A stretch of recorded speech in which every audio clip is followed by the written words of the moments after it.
इमाम खामनेई के कल के बयान के बाद कि ट्रंप का जहाजी बेड़ा जितना भी खतरनाक हो, सबसे खतरनाक होता है उसका डूब जाना, पूरे वेस्टर्न मीडिया में हड़कंप जैसा मचा हुआ है। और वॉशिंगटन पोस्ट में, न्यूयॉर्क टाइम्स में सब ने एक एक शब्द इमाम खामनेई का एनालाइज कर रहे हैं कि इसका क्या मतलब है, ये वर्बल डिटरेंस है क्या, इस तरह की बात हो रही। फिर फॉर्मर सीआईए एनालिस्ट जॉन किरियाको ने एक धमाकेदार बयान दे दिया है। उन्होंने कहा है कि वाकई ईरान की हाइपरसोनिक मिसाइल्स इब्राहिम लिंकन को सिंक कर सकती हैं। और उन्होंने ये भी कहा कि एक एयरक्राफ्ट कैरियर एक शहर की तरह होता है, कम से कम 25,000 उसमें सेलर्स होते हैं। I was talking to Colonel Doug McGregor a few days ago about Iran's hypersonic missiles, and I said, Doug, I'm not a military guy. I don't know the details of these programs. Can an aircraft carrier defend itself from a hypersonic missile? And he said, no. There's no defense from a hypersonic missile. Well, the Iranians have hypersonics. The Chinese and the Russians gave them the technology, and they developed it internally, domestically. An aircraft carrier is the size of a city. It has 25,000 sailors on it. Can you imagine if they sank one of those things? Or even just damaged it to the point where it would have to be towed into port for 2 years worth of repairs? Israel के former military intelligence analyst Amos Yadlin ने एक बड़ा बयान दे दिया। उन्होंने 6 ऐसे scenarios outline किए हैं जिनमें इजराइल और अमेरिका ईरान पे हमला कर सकता है। सबसे पहले जो 19 फरवरी कल जो गाजा पीस बोर्ड की मीटिंग है उसके बाद यह हमला हो सकता है। फिर 22 फरवरी जो विंटर ओलंपिक्स नॉर्दर्न इटली में चल रहे हैं उसके बाद हो सकता है। उसके बाद तीसरी संभावना है कि जब जेरल्ड फोर्ड जो अमेरिकन कैरियर है वो जब मिडिल ईस्ट पहुंचेगा उस समय हो सकता है। और उसके अलावा अगर एक स्पेसिफिक डेट ईरान नहीं दे पाया, जो पिछली बातचीत हुई कल, उसके बाद यह हुआ है कि 2 हफ्ते के बीच में ईरान एक डेट देगा, तो अगर वो नहीं दे पाया तब भी हमला हो सकता है। फिर उसके बाद एक और उन्होंने बड़ी इंपॉर्टेंट बात कही है कि अगर प्रोटेस्ट फिर से शुरू हो गए, अगर राइट्स ईरान में फिर से शुरू हो गए और उसके आज से इम्कान उसके मिलने लगे हैं, सबूत मिलने लगे हैं, क्योंकि अबादान जो एक प्रोविंस है ईरान में, वहां पर कुछ डिस्टर्बेंसेस की खबरें आई है। और ये पहले भी हमने कहा था कि मोसाद सीआईए किसी भी ऐसे मौके को जाने नहीं देंगे, उनके एजेंट्स हैं और वो फिर से ये कोशिश करेंगे कि अंदर गड़बड़ी हो। तो ये देखिए उन्होंने स्पेसिफिकली ये कहा है। तो ये जो 5-6 सिनारियोज हैं जो उन्होंने आउटलाइन किए हैं, ये देखिए और ऑफ कोर्स उन्होंने कहा है फेवरेबल वेदर कंडीशंस। तो ये जो एक तरफ इन्होंने कहा, फिर एक्सियोस इस समय अमेरिकन वेबसाइट जो अमेरिकन एस्टैब्लिशमेंट के व्यूज को एक तरह से रिफ्लेक्ट करती है, उसने कहा है कि the war with Iran could begin very soon, potentially unfolding a weeks long campaign. यानी हफ्तों का कैंपेन रहेगा, ये कोई 1-2 दिन की 4 दिन की वॉर नहीं होगी, 12 दिन की, हफ्तों का कैंपेन होगा और ये बहुत जल्दी शुरू हो सकता है। और जो जेडी वैंस यूएस के वाइस प्रेसिडेंट, उन्होंने कहा कि हाँ प्रोग्रेस हुई है, कुछ ऐसा लग रहा है कि प्रोग्रेस होगी, लेकिन प्रेसिडेंट ट्रंप कहीं ना कहीं अपना पेशेंस लूज कर रहे हैं, क्योंकि बहुत सारी ऐसी रेड लाइंस हैं जो अमेरिका ने सेट की है, उसको ईरान नहीं मान रहा है, और कुछ ऐसी लाल रेखाएं हैं जो ईरान ने सेट की है, वो अमेरिका के लिए मानना असंभव है। और ये देखिए 150 कार्गो फ्लाइट्स पिछले 24 घंटों में, 150 कार्गो फ्लाइट्स पिछले 24 घंटों में अमेरिका से मिडिल ईस्ट की तरफ पहुंची हैं। उसमें से कुछ जो जर्मनी में मैनस्टाइन बेस है अमेरिका का, वहां भी पहुंची है। मैनस्टाइन शायद या रैमस्टाइन, उसका आप चेक कर लीजिएगा। अब ये जो 150 कार्गो फ्लाइट्स है और इनके साथ 50 जेट नए, मतलब आप सोचिए कल हमने आपको पूरी लिस्ट बताई थी, तो फाइटर जेट्स नए पूरे वो पहुंच रहे हैं। इधर इजरायली गवर्नमेंट मैक्सिमलिस्ट स्ट्रेटजी को एस्पाउस कर रही है कि सबसे ज्यादा जितना हो सके, जितना भयंकर अटैक हो सके उतना करो। This is called the maximalist strategy.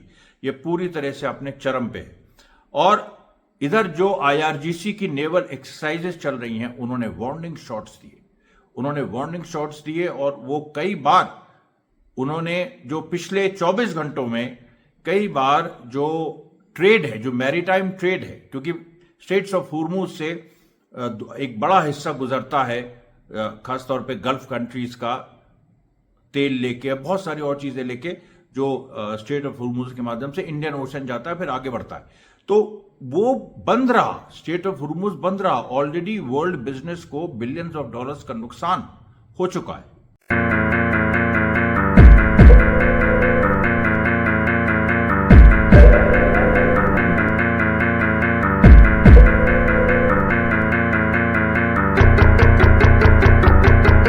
उसके बाद देखिए रशिया और ईरान की नेवल एक्सरसाइजेस कल से शुरू होने जा रही हैं। रशिया के अधिकारी ऑलरेडी तेहरान पहुंच चुके हैं और ये एक बहुत बड़े हिस्से को कवर करेंगी। अभी चाइना का मेंशन नहीं आया है, वो लास्ट मिनट शायद ज्वाइन कर ले या उसको सीक्रेट रखा जा रहा है, लेकिन रशिया और ईरान पूरी तरीके से तैयार हैं। रशियन ऑफिसर्स वो इरानियन शिप्स पे पहुंच चुके हैं, वहां पर वो इंस्पेक्ट कर रहे हैं और उसके बाद ये जो एक्सरसाइजेज होंगी ये सर्च एंड कॉम्बैट मिशंस, यानी अगर कोई वॉर हुई तो उसमें अगर कुछ सोल्जर्स मिसिंग रहे तो उनको कैसे लोकेट किया जाए और उसके साथ साथ कैसे एक एडवर्सरी को न्यूट्रलाइज किया जाए। अब ये सोचिए, इस तरह की चीजें हैं कि ये नेवल एक्सरसाइजेस कभी भी इधर से उधर कोई भी ऐसे राउंड्स फायर हुए तो ये बड़े युद्ध में तब्दील हो सकती, क्योंकि ऐसा अनप्रेसिडेंटेड है कि इतने मिलिट्री बिल्डअप के बीच में ऐसी नेवल एक्सरसाइजेस हो रही हो, ये पहली बार हो रहा है। उसके बाद देखिए जो ईरान ने एक नई मिसाइल अनवेल की है, खैबर शिकन। अब खैबर शिकन जो मिसाइल है ये सॉलिड प्रोपेल्ड है और ये 1450 किलोमीटर तक की मारक क्षमता रखती है। मारक क्षमता है, स्पीड का तो हिसाब ही नहीं। और खैबर शिकन एक्चुअली 2022 में इसकी खबर आई थी, लेकिन अब वो पूरी तरह से तैयार है और उसको खास तौर पे इजराइल के लिए ईरान ने रिजर्व करके रखा है। अब आप सोचिए, खास तौर पे ईरान ने इजराइल के लिए रिजर्व करके रखा है। वो इजराइल के जो कोऑर्डिनेट्स हैं पूरे हाइफा से लेकर तेल अवीव और निजफ डेजर्ट तक, इन कोऑर्डिनेट्स को वो नाप रही है ये मिसाइल। अब इस तरीके की प्रिसिशन मिसाइल्स क्या अमेरिका के पास हैं जो ईरान की ओर या ईरान के पूरे नक्शे को देखते हुए बनाई गई? नहीं, ऐसी नहीं है। अमेरिका के पास जो है, देखिए अभी यूएसएस जॉर्जिया की खबर आई है। आप इब्राहिम लिंकन जो एयरक्राफ्ट कैरियर है या जेरल्ड फोर्ड जो भी पहुंच रहा है उसको एक तरफ रखिए, जो बाकी छोटी शिप्स हैं, गन बोट्स हैं, बहुत सारी हैं 100 से ऊपर, उनको भी एक तरफ रखिए। अमेरिका की यूएसएस जॉर्जिया एक न्यूक्लियर पावर्ड सबमरीन है जिसमें 154 टॉम हॉक मिसाइल्स हैं और जून 2022 में जो B-2 बॉम्बर्स से अमेरिका ने अटैक किया था ईरान की न्यूक्लियर फैसिलिटीज पर, इसी यूएसएस जॉर्जिया से टॉम हॉक मिसाइल्स दागी गई थी जो इस्फहान जो ईरान की न्यूक्लियर फैसिलिटी है वहां जाके लगी थी। अब ये जो यूएसएस जॉर्जिया है इसके अंदर कैपेबिलिटी ये है कि ये बिल्कुल साइलेंट हो जाती है। उसको कोई जो एंटी सबमरीन वेपन्स है, क्योंकि एंटी सबमरीन भी वेपन्स हैं, एंटी सबमरीन वेपन्स हैं या जो इस तरीके के जो अर्ली वार्निंग सिस्टम्स हैं, ये उसको डिटेक्ट नहीं कर पाते। तो अमेरिका के पास भी ये देखिए ये चीज है। अब ये अमेरिका कह रहा है कि हम टॉम हॉक मिसाइल से हम ईरान का जो कोस्ट है उसको हम खत्म कर देंगे, बहुत सारी IRGC की जो फैसिलिटीज है वहां पर हम सीधे निशाना लगाएंगे। लेकिन इस तरीके का बड़ा हमला, 154 टॉम हॉक मिसाइल्स फायर करने का, एक साथ फायर करने का, या उनका एक के बाद एक कई टारगेट्स पे लगने की ऐसी कोई मिसाल नहीं है, क्योंकि टेस्ट नहीं हुई है। जो ईरान में लगी थी वो गिनती की थी। तो इसलिए ये देखिए एक बड़ा इंटरेस्टिंग ये पूरा सिनारियो डेवलप हो रहा है। खैबर शिकन एक तरफ और दूसरी तरफ यूएसएस जॉर्जिया। मैं एक मोटा मोटी बता रहा हूं आपको, हथियारों का तो जो आलम है, जिस लेवल पे हथियार जमा हो रहे हैं वो तो खैर मैंने कल भी आपको बताया था, आज भी बता रहा हूं, रोज गणित बदलनी पड़ रही। तो ये देखिए, तो अभी रात तक होते होते और जहाज आ जाएंगे। तो कल जो मैंने फिक्र बताई थी उससे अभी और जुड़ेगा कल के प्रसारण में। फिर आप देखिए जो एक और देखिए बड़ी खबर गाजा से आई है जो इजराइल के चैनल 14 ने दी, और उन्होंने कहा है कि हमास ने करीब अब आप सोचिए ये एग्जैक्ट 500 किलोमीटर की टनल्स और बना ली, जबकि इजराइल कह रहा था कि पैलेस्टीनियन रेजिस्टेंस की करीब 1/4 टनल डिस्ट्रॉय कर दी उसने 2 साल के युद्ध में।